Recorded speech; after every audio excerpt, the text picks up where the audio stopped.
갈릴리의 가버나움 동네에 내려오사 안식일에 가르치시매 그들이 그 가르치심에 놀라니 이는 그 말씀이 권위가 있음이로라. 회당에 더러운 귀신 들린 사람이 있어 크게 소리질러 이르되 아, 나사렛 예수여, 우리가 당신과 무슨 상관이 있나이까? 우리를 멸하러 왔나이까? 난 당신이 누구인 줄 아노니 하나님의 거룩한 자니이다. 예수께서 꾸짖어 이르시되 잠잠하고 그 사람에게서 나오라. 귀신이 그 사람을 무리 중에 넘어뜨리고 나오되 그 사람은 상하지 아니한지라. 다 놀라 서로 말하여 이르되 이 어떠한 말씀인고? 권위와 능력으로 더러운 귀신을 명함에 나가는도다. 이에 예수의 소문이 그 근처 사방에 퍼지니라. 예수께서 일어나 회당에서 나가사 시몬의 집에 들어가시니 시몬의 장모가 중한 열병을 앓고 있는지라. 사람들이 그를 위하여 예수께 구하니 예수께서 가까이 서서 열병을 꾸짖으신데 병이 떠나고 여자가 곧 일어나 그들에게 수종되니라. 해질 무렵에 사람들이 온갖 병자들을 데리고 나아오매 예수께서 일일이 그 위에 손을 얹으사 고치시니 여러 사람에게서 귀신들이 나가며 소리질러 이르되 당신은 하나님의 아들이니이다. 예수께서 꾸짖으사 그들이 말함을 허락하지 아니하시니 이는 자기를 그리스도인 줄 알미러라. 날이 밝음에 예수께서 나오사 한적한 곳에 가시니 무리가 찾다가 만나서 자기들에게서 떠나시지 못하게 만류하려 하매 내가 다른 동네들에서도 하나님의 나라 복음을 전하여야 하리니 나는 이 일을 위해 보내심을 받았노라 하시고 갈릴리 여러 회당에서 전도하시더라. 2025년 1월 25일 토요일 더 베델교회 새벽예배 말씀입니다. 저희가 주일 말씀은 마태복음을 살펴보고 있고 큐티 말씀으로는 누가복음을 살펴보고 있습니다. 저는 이렇게 다양한 측면에서 예수님의 이야기를 듣는 것이 참으로 흥미롭고 유익하다는 생각을 하게 됩니다. 저는 예전에는 복음서의 말씀을 통합해서 보는 것을 좋아했습니다. 그리고 제가 어렸을 적에는 많은 목사님들이 설교 말씀도 이렇게 전했던 것 같아요. 복음서 전체를 합쳐서 살펴보는 방식으로 말이죠. 각 개별적으로 따로따로 독립해서 보는 것과 합쳐서 보는 것이 무슨 차이가 있느냐? 예를 들어 설명하면 이렇습니다. 내일 큐티 본문을 보면 그 유명한 베드로의 고백이 나오거든요. 예수님이 고기를 잡고 있는 베드로에게 깊은 데로 가서 그물을 내려 고기를 잡으라 라고 말씀하셨고 그 말씀에 순종하여 그물을 내렸더니 고기가 엄청나게 잡혀서 베드로의 그물이 찢어졌습니다. 그때 베드로가 예수님의 무릎 아래 엎드려 고백하죠. 주여 나를 떠나소서 나는 죄인으로소이다. 근데 그때 왜 베드로가 그런 고백을 했을까요? 저에게 성경을 가르쳐 주셨던 은사님은 이렇게 설명해 주셨습니다. 다른 복음서를 보면 예수님이 먼저 제자들을 부르시거든요. 그러니까 베드로는 누가복음 5장의 사건 이전에 예수님을 만나 예수님을 이미 따르는 자였다는 거죠. 그런데 베드로의 장모님이 아프신 거예요. 그래서 베드로는 예수님을 떠나 장모님을 간호하러 갔습니다. 당시 사회에서 장모님을 모시고 산다는 것이 일반적인 일이 아니었다고 해요. 그래서 장모님을 모시고 살 정도로 베드로의 가정이 좀 어려웠다. 다시 말하면 장모님을 케어해야만 했다라고 하는 것을 그것이 보여주는 것인데 장모님을 돌봐주기 위해서 베드로가 예수님을 떠난 상황 가운데 예수님이 베드로의 장모를 고쳐주신 것이죠. 그리고 베드로에게 다시 다가가 부르시는 겁니다. 그래서 베드로가 주여 나를 떠나소서 나는 이미 주님을 떠났던 죄인입니다 라고 고백했다는 것이죠. 저는 이런 해석이 참 흥미롭더라고요. 이런 방식이 뭐예요? 복음서를 통합적으로 보는 것이죠. 그런데 지금은 그런 식의 시선을 가지고 성경을 보지는 않습니다. 물론 복음서를 읽을 때에 다른 복음서의 도움을 받아서 보면 더 도움이 되는 경우들이 있기도 하지만 저는 갈수록 각 복음서의 특징에 더 주목하게 되어요. 마태, 마가, 누가, 요한 각 복음서의 저자들을 조금 더 존중하려고 합니다. 이렇게 적은 의도가 있겠지. 이렇게 기록한 목적이 있을 것이다. 라고 생각하면서 말씀을 읽으려고 해요. 그러면 굳이 하나로 통합해서 읽으려고 하지 말고 각자의 의미를 존중하며 읽자. 만약 통합해서 보는 것이 옳다면, 그것이 더 좋다면 하나님은 우리에게 한 권의 복음서를 주셨을 것입니다. 그런 의미에서 각 복음서는 그 복음서를 존중하며 그 복음서의 특징에 맞게 읽는 것이 더 유익하다고 말할 수 있을 것 같고, 오늘은 누가가 들려주는 예수님 공생의 초기의 이야기에 집중했으면 좋겠습니다. 예수님의 생애를 계절로 표현한다면 후에 사로잡혀 십자가에 죽는 시기를 예루살렘의 겨울이라고 말할 수 있을 것입니다. 그리고 오늘의 말씀은 가버나움의 봄이라고 말할 수 있을 거예요. 왜냐하면 가버나움에서의 사역은 참으로 따뜻했고 행복했거든요. 예수님은 고향 땅 나사렛에선 배척을 받으셨지만 가버나움에선 환대를 받으셨습니다. 31절에 보면 예수님이 가버나움 동네에 내려오셨다라고 표현합니다. 나사렛은 해발 350m 정도에 위치하고 있었고, 가버나움은 나사렛보다 지리적으로 약 200m 아래에 위치했습니다. 그래서 내려오셨다라고 표현한 거예요. 예수님은 지리적으로는 하강하셨지만 사역적으로는 상승하셨습니다. 예수님은 습관에 따라 안식일에 회당에 가 말씀을 전하셨습니다. 근데 그때 회당에서 가르쳤던 예수님의 가르침에 대해 성경은 이야기하길 사람들이 그 가르치심에 놀랐고 말씀의 권위가 있었다라고 이야기합니다.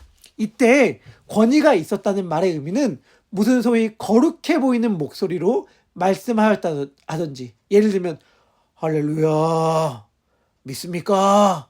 뭐 이런 식으로 말씀하였다든지, 아니면 완전히 카리스마 있거나 엄청 논리적으로 설득력이 있는 말이어서 듣는 순간 압도당하거나 바로 설득을 당하거나 했다는 말이 아니에요. 물론 예수님의 말씀은 권위가 있고 능력이 있어서 듣는 순간 바로 압도당했겠지만, 권위가 있었다는 본래의 의미는 자유롭게 선택하다라는 것입니다.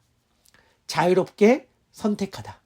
사실 왕이나 재판관이나 최종적 결정을 하는 권위자는 누구에 의해 영향을 받는 존재가 아니잖아요. 자유롭게 결정하잖아요. 그래서 권위가 있다라고 말하는 거 아니겠습니까? 그래서 예수님이 권위가 있었다라는 말은 예수님이 자유롭게 말씀하셨다라는 말의 의미입니다. 당시에 회당에서 랍비들이 가르치는 방식들은 모두 다 인용이었습니다. 무슨 말이냐? 설교 말씀을 할 때 다 이렇게 얘기했어요. 모세가 말하기를, 랍비 힐렐이 말하기를, 랍비 누가 말하기를 하는 식으로 누군가의 권위에 의존해서 말씀을 전했습니다. 그런데 예수님은 거기에 의지하지 않으셨어요. 온전히 자유롭게 자신의 권위에 의지해서 말씀하셨습니다. 예수님은 이토록 굉장히 자유로우신 분이셨죠. 그리고 자유로우신 그분이 자유롭게 말씀을 전하셨고, 또한 그 말을 듣는 이들을 자유하게 하셨습니다. 이것이 예수님이에요. 모세골 공동체라는 곳을 섬기고 계시고, 예전에 영락교회 담임 목사님이셨던 임영수 목사님이라는 분이 계세요. 그분에게 일간신문의 기자가 와서 인터뷰를 했습니다. 보통 목사에게 하는 질문이 뭘까요? 대다수의 경우에는 이런 질문을 합니다. 목사님은 어떻게 목사가 되셨습니까? 목사님의 목회 철학은 무엇입니까? 목회하시면서 가장 보람될 때는 언제입니까? 만약 저의 경우에는 목사님은 어떻게 개척을 하게 되었어요? 이런 질문들을 많이들 하곤 합니다. 그런데 그 기자는 임영수 목사님에게 정말 가장 본질을 꿰뚫는 질문을 던졌습니다. 그것이 무엇이냐? 목사님은 예수 왜 믿으십니까? 목사님은 예수를 왜 믿습니까? 라고 질문했습니다. 그리고 그 말을 들은 임영수 목사님은 이렇게 답하셨습니다. 저는 자유하기 위해서 믿습니다. 저는 예수님을 자유하기 위해서 믿습니다. 그렇죠. 자유로우신 예수님의 자유로운 말씀은 듣는 이를 자유롭게 하죠. 예수님은 누구시죠? 그분은 우리에게 자유를 선물해 주시는 분이십니다. 우리가 다 아는 말씀이잖아요. 요한복음 8장 32절. 진리를 알지니 진리가 너희를 자유롭게 하리라. 오늘 말씀 역시 예수님께서 자유를 선물해 주시는 내용입니다. 예수님은 오늘 본문 가운데서 크게 3번 꾸짖으십니다. 회당에서 귀신을 꾸짖으셨고, 시몬의 장모님의 열병을 꾸짖으셨고, 그리고 후에 수많은 귀신 들린 자들을 꾸짖으셨습니다. 이렇게 꾸짖으셨어요. 그리고 꾸짖은 결과 자유가 왔죠. 예수님이 시몬 장모의 열병을 꾸짖었다고 해서 이 열병이 귀신의 짓이다라고 볼 이유는 없습니다. 복음서는 병과 귀신 들림을 분명히 구분합니다. 그래서 병에 걸렸을 때 이것은 다 귀신이 그런 것이다. 모든 병은 다 귀신 때문이다 라고 봐서는 안 됩니다. 병을 꾸짖으셔서 귀신 때문이라고 말한다면 문제가 있는 것이, 예수님은 또 바람도 꾸짖고 무화과도 꾸짖으셨거든요. 이 꾸짖는 행위는 온 우주 만물에 대한 예수님의 주권을 나타내시는 것입니다. 저가 누구에게 바람도 순종하는가? 그렇죠. 예수님은 바람의 주인이시죠. 저가 누구에게 병을 고치는가? 그렇죠. 예수님은 모든 병을 고칠 수 있는 능력의 분이시죠. 그 이야기를 우리들에게 알려주는 거예요. 그리고 또 하나, 저는 예수님이 바람을 꾸짖으시는 장면을 생각할 때 좀 의아합니다. 바람이 무슨 죄가 있다고 혼이 나야 하죠? 무화과도 마찬가지예요. 아직 때가 아니라 열매가 없었는데 혼이나 저주를 받습니다. 왜 그래야만 할까요? 무슨 잘못이 있다고 말이죠. 사실은 예수님은 바람을 혼내신 것이 아닙니다. 바람을 혼내신 것이 아니라 바람을 혼내는 방식으로 제자들을 혼낸 것이죠. 예수님은 무화과를 꾸짖으신 게 아니에요. 무화과를 꾸짖는 방식으로 예루살렘을 꾸짖으신 것이죠. 마찬가지로 병을 꾸짖으셨을 때 예수님은 병을 꾸짖으신 게 아니라 그 꾸짖는 모습을 통하여 우리들에게 무언가를 말씀하고 계신 것입니다. 그래서 이 꾸짖었다고 해서 다 귀신 들렸다라고 볼 이유는 없습니다. 하지만 귀신 들림에 대하여 한번 생각해 볼 것이 있습니다. 오늘날 수많은 기성교회, 소위 정통교회라고 하는 곳에서는 축사사역을 잘하지 않습니다. 축사사역이란 귀신을 내쫓는 것을 말하는데, 귀신 들리는 걸 내쫓는 것, 이것은 보통 건강하지 않는 교회들이나 이단에서 강조하지 기존 교회들은 강조하지 않아요. 그리고 웬만하면 다 정신병의 증상으로 봅니다. 그러면 귀신 들린다는 게 실제하는가? 저에게 묻는다면 저는 이렇게 대답을 드리고 싶어요. 당연히 저는 악의 실존을 믿죠. 인격적 악의 실존을 믿습니다. 그리고 귀신이 실제한다는 것을 믿습니다. 하지만 그 악의 세력이, 귀신이 하려는 일의 목적이 중요해요. 무슨 일을 하죠? 인간을 파멸시키고 한 영혼을 무너뜨리고 망하게 하고 하나님으로부터, 예수 그리스도로부터, 그분의 사랑으로부터 멀어지게 하는데 그들은 목적이 있죠. 이게 사탄, 귀신의 목적이에요. 귀신은 나 살아있어, 나 실제하고 있거든 이라고 하는 자신의 실존을 증명하는데 자신의 목적이 있지 않아요. 그런데 예전에 예수님 당시에는 모든 사람이 영적인 세계를 믿었기 때문에 이러한 방식으로, 귀신이 들리는 방식으로 사람들을 사로잡고 두렵게 만들고 그들의 영혼을 파괴했습니다. 오늘날은요. 오늘날은 완전히 다른 방식으로 일하죠. 오늘날 수많은 사람들은 영적인 세계란 없고 눈에 보이는 것, 손에 잡히는 것, 이 땅에 있는 것이 전부야 라고 생각하고, 귀신은 사람들이 그렇게 생각하게 하는 방식으로 우리의 영혼을 파괴시키죠. 우리의 눈에 지금 귀신 들리는 것처럼 보이는 사람이 안 보인다 하더라도, 귀신 들림이 예수님 때처럼 많이 나타나지 않는다 하더라도 그때도 그렇고 지금도 그렇고 귀신은, 악은 성실하게 일하고 있는 것입니다. 예수님의 첫 번째 사역은 누가복음에서는 이 귀신 들린 자를 치유하시는 것이었습니다. 복음서마다 첫 번째 기적이 다릅니다.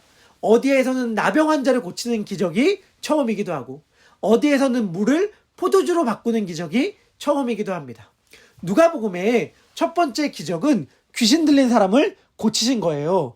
왜 예수님은 첫 번째 기적으로 이것을 행했다고 누가는 기록했을까요? 그 이유는 사실 분명합니다. 누가복음 4장에는 소위 예수님의 사명 선언문이 나옵니다. 예수님이 사역을 시작하기 앞서 마치 출사표를 던지는 것처럼 사명 선언을 하시고 사역을 시작하시는데 그때 읽은 말씀이 이사야 61장의 말씀이에요. 예수님은 이렇게 말씀하십니다. 포로된 자에게 자유를, 눈먼 자에게 다시 보게 함을, 눌린 자에게 자유를 주기 위해 내가 왔다라고 말이죠.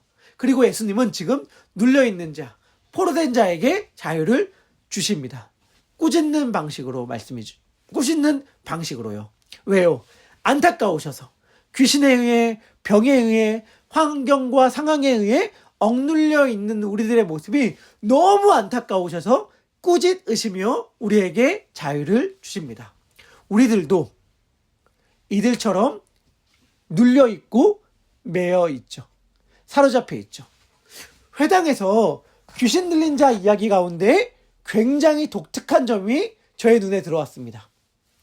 귀신은 이렇게 이야기합니다. 아, 나사렛 예수여, 우리가 당신과 무슨 상관이 있나이까?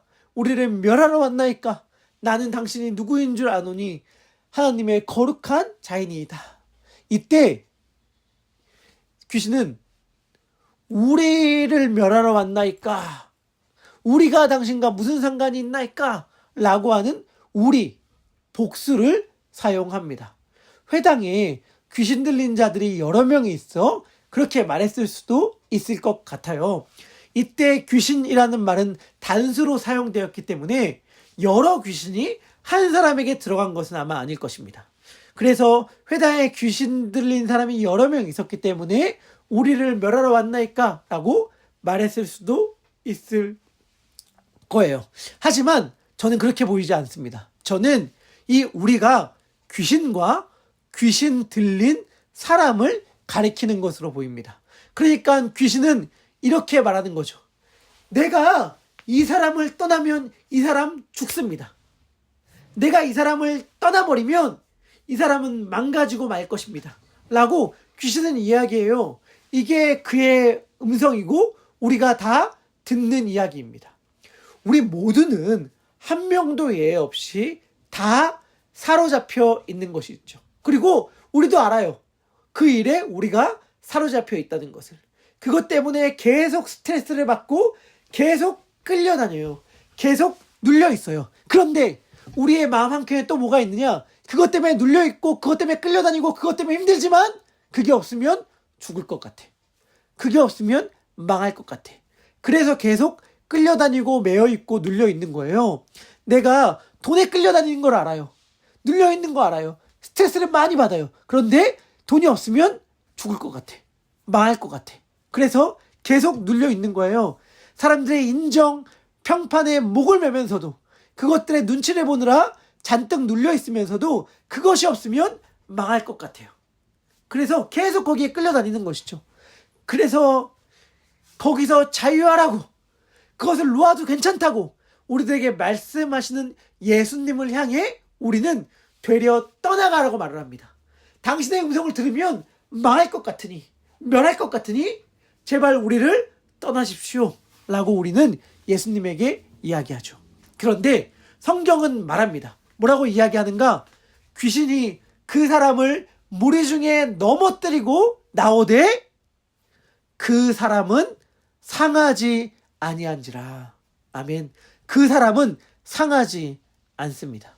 예수님을 믿고 그 말씀을 신뢰하고 내가 사로잡힌 그것에 대하여 예수님의 이름으로 자유를 선포하면 망할 줄 알았는데 안 망하는 거예요. 내가 다칠 줄 알았는데 다치지 않는 거예요. 상할 줄 알았는데 조금도 상하지 않습니다. 그것이 성경이 우리에게 알려주는 바예요. 성경은 이러한 이야기로 꽉 찼잖아요. 다니엘의 세 친구가 불문물에 들어가면 망할 것 같아. 그런데 들어갔는데 머리털 하나도 상하지 않잖아요. 다니엘이 사자굴에 들어가면 망할 것 같아. 그런데 사자굴에 들어갔는데 조금도 상하지 않잖아요. 성경은 이런 이야기들로 가득 차 있습니다. 그리고 우리 모두는 다 예외 없이 그 경험들을 갖고 있죠. 하나님의 말씀을 믿고 의지하였더니 그분이 우리를 지키신 경험, 우리가 완전히 자유하게 된 경험 말이에요. 예수님이 시몬의 장모를 고치셨을 때 우리말 성경은 가까이 서서라고 이야기하지만 그리스어로는 그녀의 위에 서서라고 쓰여 있습니다. 이때 예수님이 시몬의 장모를 밟고 서셨는지 아니면 다리를 벌리고 서셨는지는 몰라요. 그런데 그녀 위에 섰다라고 말하거든요. 왜 그러셨을까요? 예수님은 보여주시는 거예요. 말씀해 주시는 거예요. 뭐를요? 나는 완전한 자유로운 권위자로서 주권자로서 선언하는 것이다 라고 말이죠. 그분은 우리를 사로잡고 있는 것이 병이든 물질이든 환경이든 지난날의 어두운 기억이든 그것이 무엇이든 간에 우리에게 완전한 자유를 주실 수 있는 분이십니다. 우리 그 예수님을 신뢰합시다. 그 문제에 있어서 주님 우리를 완전히 자유하게 하시면서도 동시에 우리를 완전히 상하지 않게, 온전히 상하지 않게 지키고 보호하여 주실 것입니다. 그 주님을 신뢰함으로 나를 얽어매고 있고 누르고 있는 그 모든 문제들 앞에서 주님이 주시는 자유를 경험하길, 그렇게 경험하는 모든 더 베델의 성도님들이 되기를 주님의 이름으로 축원합니다.